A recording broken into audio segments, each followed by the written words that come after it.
If you have a problem with women preachers, you actually have a problem with the Easter story in the Bible. Hi, I'm Jeremy. I'm a deep skeptic, also a pastor. So one of the Easter stories in the Bible involves Mary, not Jesus' mother, but another Mary. She goes down to the tomb and she finds it empty and she is distraught. And she goes out of the tomb and she begins to cry. In this story, she is the first person to find the tomb empty. And while she's crying outside, Jesus actually comes up to her and he says, "Woman, why are you crying?" It's said with this sort of affectionate tone, right? Jesus trying to comfort Mary as she is weeping over his apparent, the body's apparently being stolen. She doesn't catch that it's him. You get the sense that she's crying so hard that she can't even see. She can't even see who it is. And she thinks he's the gardener.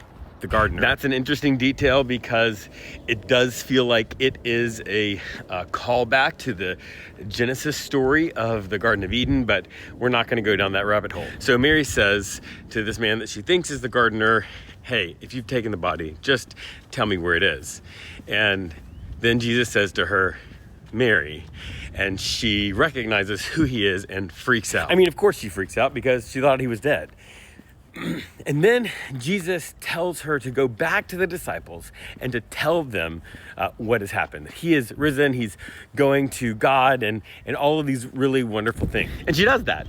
She goes back to the disciples and tells them about Jesus rising from the dead. She is the first person to tell anyone about the resurrection. And telling people about Jesus, particularly telling them about his death and resurrection, is a little thing we call preaching. So Mary, a woman, was the first preacher, and she didn't just do it on her own and overstep her female role or any stupid patriarchal stuff like that. No, Jesus told her to go and preach the good news. So if you have a problem with female preachers, you have a problem with Jesus and the Easter story. So can we just stop it? Can we just stop the sort of separation of who gets to tell people about Jesus in an official way? That is ridiculous.